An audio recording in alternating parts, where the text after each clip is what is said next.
everybody. For those of you that are joining us live, thank you for joining us. I am one of your hosts, Atusa, and we have my fabulous co-host, Hollis, as well. Welcome to episode 11 of Goodbye Bullshit, Hello Happiness. And we have a wonderful guest here today with us. And I cannot wait for you guys to learn about all the great things she's doing. Her name is June, and she is a founder and CEO of Extraordinary You and the Extraordinary Women's League. Welcome, June. Thank you. Thank you for joining us. Oh my goodness. I'm so excited to be here. And I say that in all sincerity, Atusa and Hollis. I was looking forward to being here because even when we talked a little bit about the opportunity to invite me into your show, I felt this level of energy. I felt this immediately, everything started to elevate just at the opportunity for us to spend a little bit of time together. And that doesn't always happen. So I knew I was being invited into a very special space. And so thank you, beautiful women, so much for having me.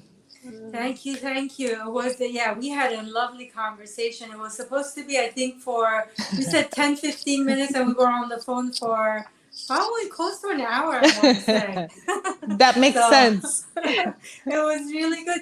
So, June, tell us or tell the audience about yourself and what you're doing. And I want to hear all about the Extraordinary Women's League and also what bullshit did you have to say goodbye to get to where you are now and do the great work you're doing for the women out there? Well, thank you for asking all the right questions. I love the name of this podcast, and I think that Hollis had come to me and said, would you be interested in doing this podcast? And I said, as soon as I saw the title of your podcast, I'm like, yes, I'm totally in, because the Extraordinary Women's League is about to kick off a 3-month launch into something not so dissimilar called Get Out of Our Way. We have important shit to do. Oh, yes. So I'm like, okay, so I'm aligned with these sisters completely. And then we had our discussion. And of course, we went into a deep dive, and that was lovely. So I do personal professional development coaching.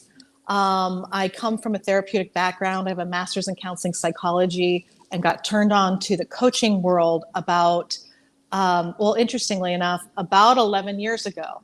And I also thought it was fascinating that I'm on the 11th episode and my favorite number is 11, or I'm one of those 1111 people that see 1111 everywhere. So complete and total alignment to be able to be here with you today. And I'm excited to launch this program because COVID shut us down, basically. I had this Extraordinary Women's League. I started my business 11 years ago with the Extraordinary Women's League around 3 years ago. And then COVID came in, and we would meet live all together, this incredible community of extraordinary women that are all doing growth work. And I used to refer to it took me a while to kind of capture, what the heck is going on here that's so darn magical.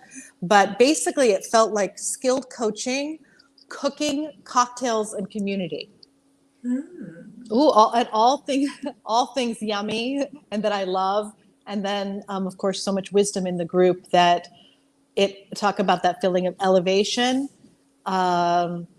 This group really took on a life of its own. So I'm super excited to be able to be launching that again, and also just to be sharing it with you and your community, who also understands what's necessary in order for us to step into our power and to be able to start to give up the bullshit. And generally, it starts with us in our own heads.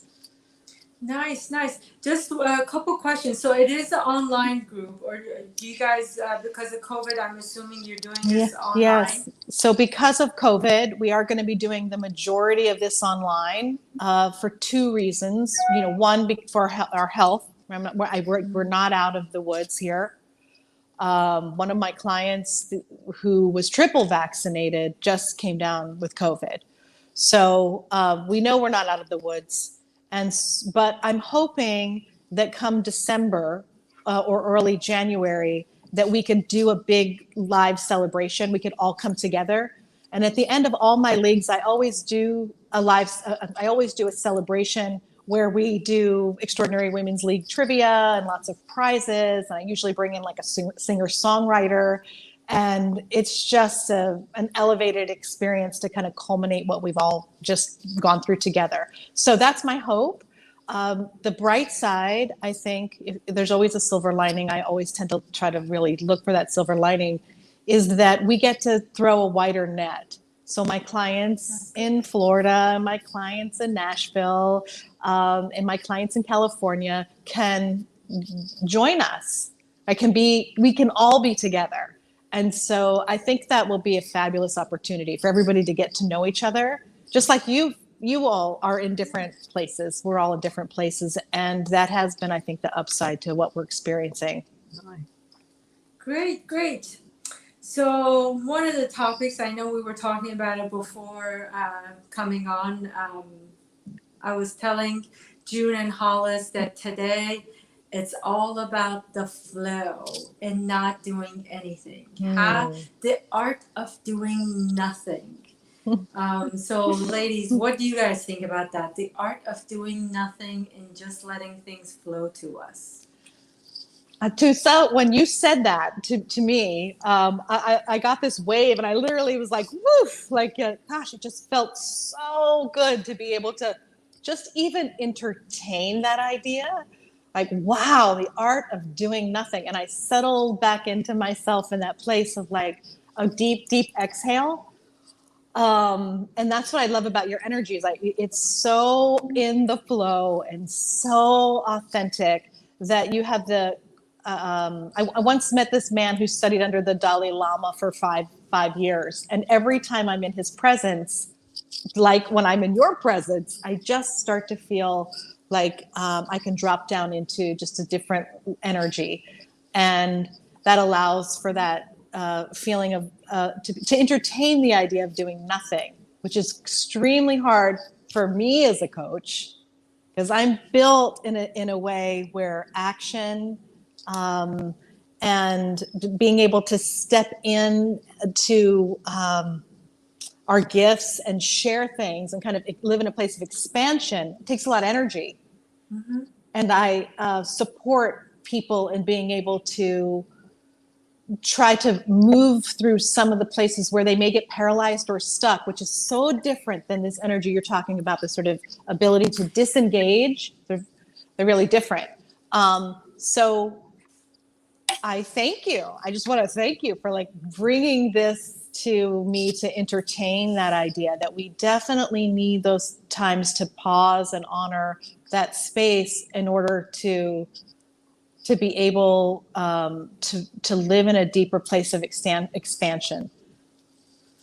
Yeah. I think if we give ourselves permission, I think that's where everything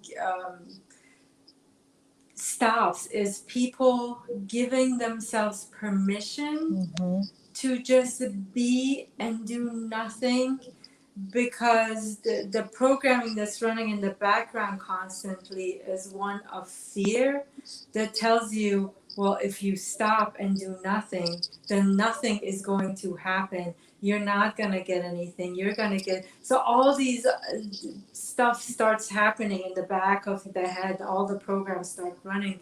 And everybody's freaking out. Oh my God, no, we have to move her. She has to do something. She can't just sit down. If she sits, everything is going to break.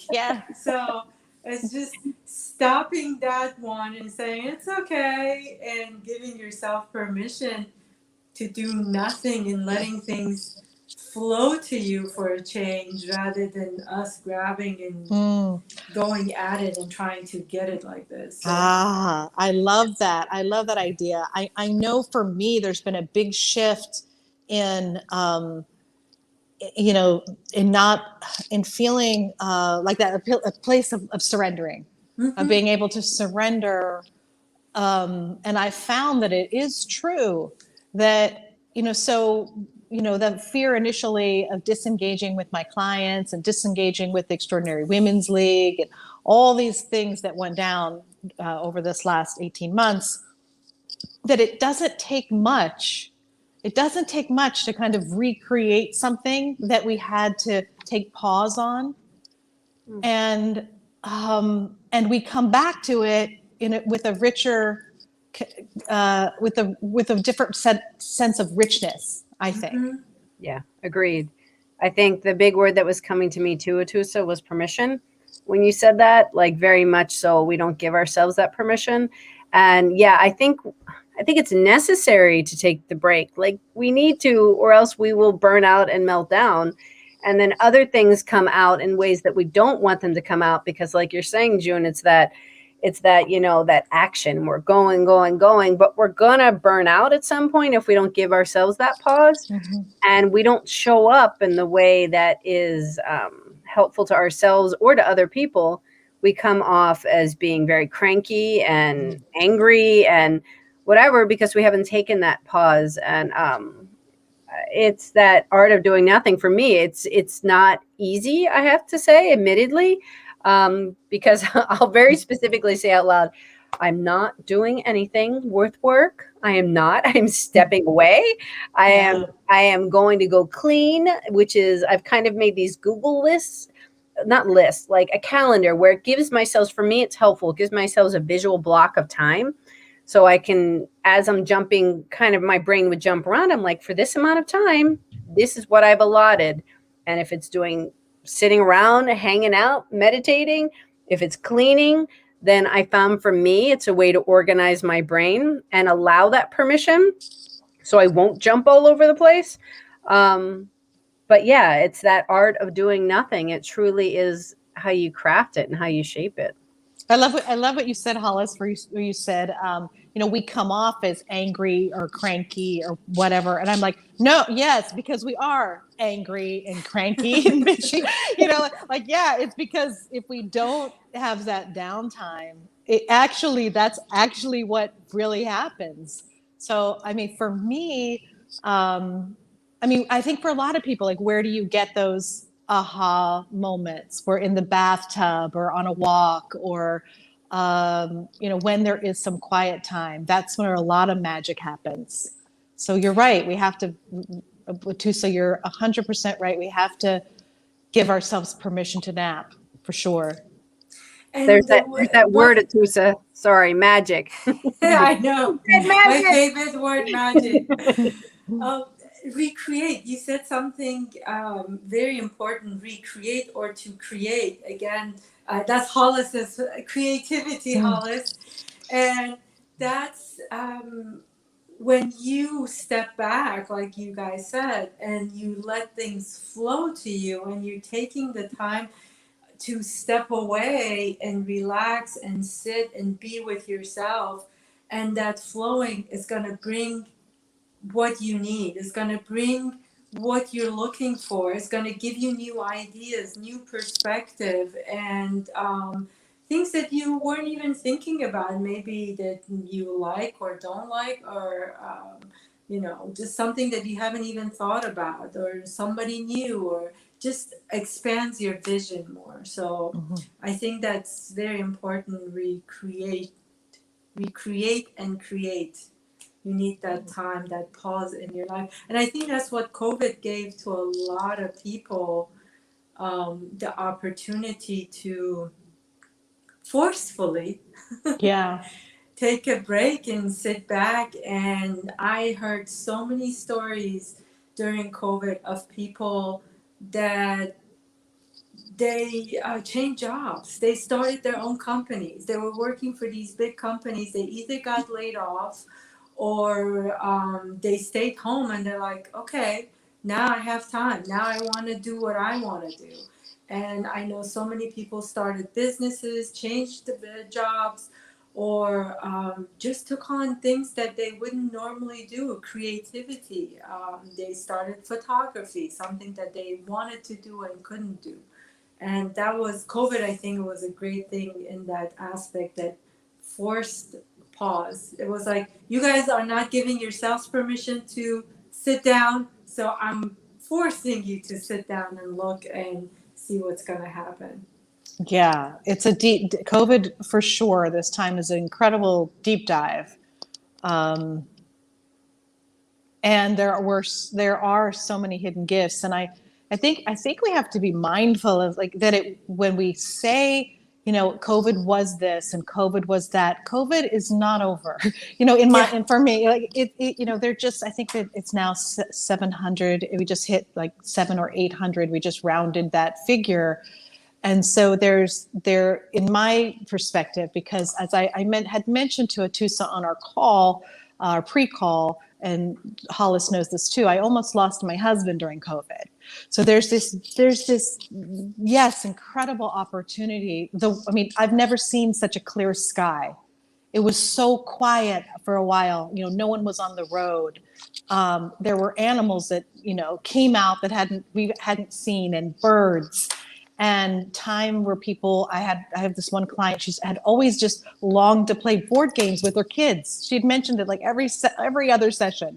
I just want to play board games, and so COVID provided that. She was going to play board games with her kids, and then there's the other side, which is the enormous loss of people with their jobs and their homes and their livelihood and their loved ones. And I deeply feel that we need to spend a little more time doing this, like processing what the hell are we living through, not lived through, but continuing to live through. And I think that that's adding to this level of exhaustion that people are experiencing and don't necessarily have the words to identify. Why am I feeling such an intense level of exhaustion, or this need to find a place to disengage, like you're describing, and take permission to nap, because we're in historical times. We're living through something that is huge, and I'm continually surprised at how little of that we're doing, this beautiful opportunity just to talk about the upside, the necessity for disengaging, and the places where we're processing loss, and then also where we're celebrating opportunities to be able to, lift and create out of the ashes, really. Again, when you are doing nothing, that gives you that opportunity. Whether you're grieving, you're giving yourself the time. I find that even people that are going through grieving processes, they don't give themselves permission. Yes. They're just looking for the fix, put a Band-Aid on it and let's go to the next thing because I gotta move. No, this is the time for you to sit, to be with yourself, to process those things, and do nothing other than to allow yourself to grieve. Absolutely. And that's important. I'm glad you mentioned that. It's not just for, things flowing to you, but that it's necessary to take time to sit in order to process things so that you can release and let go of things as well. Yeah. So I know, Hollis, you said how you give yourself permission, you block out time. June, what do you do to give yourself permission to just do nothing? Well, let me just before I will love to answer that, but I also want to kind of echo what you're saying about grief and the importance of grieving. They call it the grieving period, right? It's a grieving period. And I was talking to one of my clients the other day. She just unfortunately had 2 giant losses back to back within weeks. And she is caught in that trap that you described, which is, kind of like, okay, so I don't know why I'm feeling this way. I don't know. I don't want to feel this way. I don't want to feel, right? I don't want to feel this way. And I encouraged her that this is the grieving period. Like, lean heavily into the grieving period, because that's one thing that our society has allowed for, and they don't necessarily always allow for. That's uncomfortable for a lot of people, grief. So for her to really acknowledge that it's just absolutely okay to be absolutely not okay. and to take just deep care of herself for right now, and definitely at a much slower pace, and that to take advantage of that, because because of the way we're built, she will have to eventually, go back to work and feed her kids and all that other stuff, but not today. Not today. Yeah. So I'm so glad you brought that up, because I literally it was like just a few days ago, I had this conversation with her about taking time to grieve. It's so important. And we all know what happens. I think we know when we skip that, when we don't do that, how we carry that with us, and it creates, so much anxiety and frustration and confusion, and it can get really, really complicated. So, so for me, it's a good question. It's hard for me. I'm gonna be honest. It's really, really hard for me. But through this journey of almost losing my husband, he was in the ICU for 3 months on life support, including beyond the ventilator, which is an ECMO machine. And so the level of stress, including not being able to be with him or see him, all conversations were through doctors. I have never in my life ever experienced such an intense level of stress. So my hair, I could feel my nerves on my head, like just where that was like the weirdest scalp experience and I felt like my hair was just coming out in like handfuls. The level of stress was so intense. And at the same time, it became really clear to me that I had to be some way to decompress. And so every single night, I know it sounds simple and it's so beyond, like there's not enough bath salts in the world. I would every single night make sure that I would call them bath cocktails. And I had friends like dropping off like, this bubble bath and that salt. And I would just I would make it like you're making a mojito, like a little of this, a little of that, whatever, just to kind of give myself a place to try to begin to de-escalate from what was often pretty intense days for an extremely long duration. 3 months is a really long time, and the majority of that was pretty difficult because he is a miracle. My husband's a miracle. So that was very, very helpful. And then the other piece I'm going to say, in terms of decompressing, is an acknowledgement that I'm not alone, and that there are people and there's a community. And we called this group of community, this large community that formed, a love army. And I think that one way to start to begin to decompress is to acknowledge that you do not have to do it all alone. There is love out there in the world. There is love. Like, love is a pretty beautiful thing. And if you're willing to be able to open yourself up, to be vulnerable enough to let that intense level of love come in, that truly miracles can happen. So I never have experienced that on that level before. But it's easy to start to step back from that, to kind of, because there is a vulnerability around it and a visibility around it, to be in that kind of engagement with other people around where you're very, very vulnerable. But it has been a lesson to me. And I think women in general, we need to learn, like, we don't have to bootstrap it and like muscle it out. Because when you're talking about that place of disengaging, I kept thinking about that image of like how we muscle things, how we push and we muscle. And that really, when we're able to like let go, like that trust, that's the word, we start to be able to trust, then that's where the magic that you talk about, the miracles happen, where we go into a place of deep, deep trust.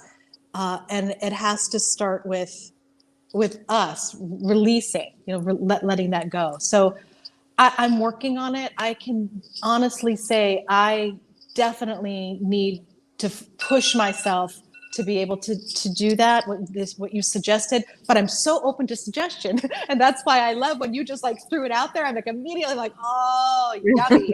I'm just going to soak it all in. It feels so good to be surrounded by you, Atusa. and your incredible energy and reminder, this huge tap on our shoulders. Yes, this is necessary. We get to have permission to nap, to disengage, to be able to, even what you did say with your son, not today, not today, I right? do that a lot with him. But that's the one thing, a couple of words you said that were key that I always tell people: trust and vulnerability. First, you have to be okay with being vulnerable, that by doing this, again, it comes back from that fear. I know I have this fear, and by me not listening to this fear and giving myself permission, I'm making myself vulnerable, and I'm trusting that whatever I need, whatever it's for me, is going to happen, is going to come to me. And in that trust and vulnerability, again, you use the word love as well. I tell, I give some of my clients this exercise that you get narrow, your vision gets narrow on how things you want are flowing to you. Even if you think about money, money has to be an income source that has to come only through these channels. Love, it has to only come through these people and these channels. But if you open yourself up and be willing to trust and be vulnerable, see the things that you are trying to receive or want to receive, how many different ways it's already flowing to you. You're already getting it. You're either getting it through nature, you're getting it through your neighbor, you're getting it through maybe even the grocery person. Yes. Just open yourself up. And I'm glad you mentioned the Love Army, because that was such an incredible story. And if you can go a little bit more deeper into that, because that is just the power of love, unconditional love, of people coming together for a common good, to just, you're not even after getting anything. I just want to bring my love to help somebody else. So if you can share that story with us about the Love Army Well, that you were part I of. so again, just when my husband was sick, a friend of mine said, she worked in hospice, and she had talked about something called the caring bridge, which is, many people know about the caring bridge. It's a great way for people to be able to get meals to a family or to get information out, because there were so many people that wanted to know what was happening day in, day out. It would be impossible to be. I started out by texting, there were 4 and then 6 and then 10 and then she's like, we got to do something a little different. So we created the caring bridge, which gave an opportunity for me to tell people every day. It was helpful. They were invested, and it became like a group of, maybe, I don't know, close to 700 people that were checked in thousands of times on what was happening with my husband. And so one of my friends said something about, I think she used the term, "Gosh, June, you really have a love army." And I'm like, oh my God, you're right. We have a love army. And then it occurred to me that there's power. I knew that there was power inside this love army by a level of being able to activate prayer. And I hadn't been someone that regularly prayed. I don't think I understood it until this experience. But this is actually what got cultivated, was a love army of people that was sending energy and to bring my husband home, to form a miracle. And there was a caveat, and that is that we would do it in an elevated way, where we would only focus on him coming home.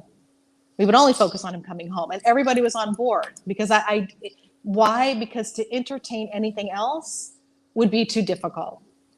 Would I and the rest of the Love Army, would we have gotten through that had that turned out that way? We, of course, would have. It would have been awful. But we made a decision that that's not how we're going to walk through this. We're going to walk through this with the vision of my husband coming home. No matter what happened on the news, no matter what the doctor said, no matter what. That was our goal. And so this love army literally like fell in line, and it was incredible because it kind of created it had a life of its own. Outside, I think, of what was happening in our personal family, it had a life of its own because everyone, it was at the beginning of COVID, everyone was sheltered. People didn't necessarily know anyone that had COVID, yet their entire lives had changed. So they were very interested in what was happening with my husband because it affected them. It made it real for a lot of people. Mm. So, and I think that then when they all started to get to know each other, that feeling of community based on love was something that people, I think, had been missing. And I think they got to taste what that felt like, just to come together, literally all together, to save the life of one man. They took their role as a member of this love army very seriously, and it made a huge impact. They know that they are responsible for this miracle. I know it because not only, the doctors they're in the love army, and they know they're in the love army, but they say that the love army helped them. That our love army that they were a part of also helped sustain them. So it's a pretty remarkable thing to be engaged in a community of people based on love and a commitment to a vision, a joint vision. So, I mean, I've learned and I've gained so much information, knowledge, but I want to just say, Atusa, that what you bring to the world is that this is something you already intuitively know. And you, as the teacher, there are people inside of this love army like you that help lead this love army. People just like you. So I really admire you and the work that you do in the world. And I thank you for being able to, again, you introduced this experience like, hey, what would it be like to just like this, like just to give myself permission to, to disengage. I'm like, wow, that's not at all where I thought we were going today. But maybe that's exactly what I needed to hear, or that our audience today needs to hear. And that doesn't mean that they can't do amazing things and make an extraordinary impact. But in order to do it, you have to be willing to sit long enough with ourselves so that we have the ability, the energy to be able to do the work in the world, because it is a lot of energy. I mean, those sessions, we had healing sessions every single day for, I think it was like 78 days or something like that, all from 3 to 3:30. A lot of people would say it was a half an hour, but afterwards I had to go take a nap. It was energy work. Yeah. Yeah, that is really key. That is key. Oh my God. I don't have anything else to say. I think that's such an amazing story, and I'm so glad that you shared it with people. Thank you for your energy. Thank you for the incredible work you do for women as part of the Extraordinary Women's League and Extraordinary You. The links are on the post, guys. If check it out, sign up. Thank you. I think you're really you've already have June's energy, and you know how charged she is, and I think you're gonna come out with a great experience. And I'm lucky what you mentioned about like how we run this show, and Hollis talked about it. I'm lucky to have Hollis honestly on the show, because I think it's not just my energy, it's the energy that the both of us we bring together. And ever since I've met her and talked to her, it's just been like, we don't have plans, we just like, let's go and see what we come up with. And literally today I was like, what are we going to talk about? And then it just comes and it's like, the art of doing nothing. Because today just, my tired persona was acting up the whole day, and she just wanted to do nothing. But I think I'm so grateful for the space and the conversation. And June, thank you so much for your vulnerability and your story and sharing, and all I kept thinking was, when you were saying Love Army, is that people really do want to show up. There are many people that want to show up to be of service, and they weren't coming for John for selfish reasons of, oh, I'm going to heal him. It wasn't that intention. There are people out there, these people, hundreds of people showed up to be like, I want to be a part of this experience. And like you were saying, we're human, we're curious. This was the beginning of everything. This was like, what's going on? You were kind of living something that they were it was new to us. Mm-hmm. But people showing up with that true space, and at the heart of it, they do it because of you. Mm-hmm. I mean, they really do it because even if people didn't know you per se, it was from somebody to somebody to somebody that connected, and there was a sense of trust and a safe space that they felt that they could be vulnerable and open up. So just thank you for how you present. And June is the most authentic, so genuine, and just shows up with her heart on her sleeve, you know? Thank you, Hollis. I mean, I have such admiration. I know you know that, Hollis. From the minute I met you, I've been hearing about you and your work, and we had talked a few times about your work and my work. We were trying to find a way to connect, and then one of the women in the league brought Hollis to one of our events, and it was just, I mean, I just, you know, when you meet someone, you feel like you've always known them. Mm-hmm. I just felt like, oh, we've just always known each other. And just every conversation we've had has just been on that very, very authentic level. Your heart also just so big. And I think our big hearts just like that's so, it just attracts to each other. And the work you do in the world is so incredible work. And I'm really excited about your next book. And all the things that you're doing. You're amazing. You're inspirational. Well, thank you. This is like a love fest for all of us. It is. but it's like, Well, it's the energy we're putting out. The energy you put out is the energy you're going to receive back too. And I'm glad you said that. June is going to be one of the authors on Hollis's next book, which is Invisible No More, Stepping into the Spotlight. Yes. So June has been, she's like, yes. When I saw that title, I'm like, there's no way I'm not going to be a part of this book, because that's the work that I do every day with my clients. It's helping them to be able to move out, you know, to step into share their gifts and themselves in a bigger way. And so it just makes perfect sense to be able to step into that book. And I trust you. And I think that it's going to be a remarkable tool to be able to support the work. You know, my chapter in your book, that helps me to support the work that I'm already doing. And then I get to be involved in a community of people that are also doing similar work. That's fabulous to me. Really exciting. And I appreciate that. And Atusa's, her contribution to creativity is Whatever You Want It to Be. The paperback is coming out very, very soon. Yes, another week, guys. Yes, you'll be able to purchase it very soon. Details coming. So thank you. You got to read Atusa's story and talk about doing the work. Yeah. Lots of stuff. Very powerful humans. So, okay, here we go. Everybody come out. Shine your light. We need more people. We need more extraordinary women to come out and step into not just their light, but to shine that light out. To shine that light. Yes. Beautiful. Thank you, June. Thank you, Hollis. Thank you so much for having me. Thank you. This was fabulous. Bye, everybody. Bye-bye. Bye.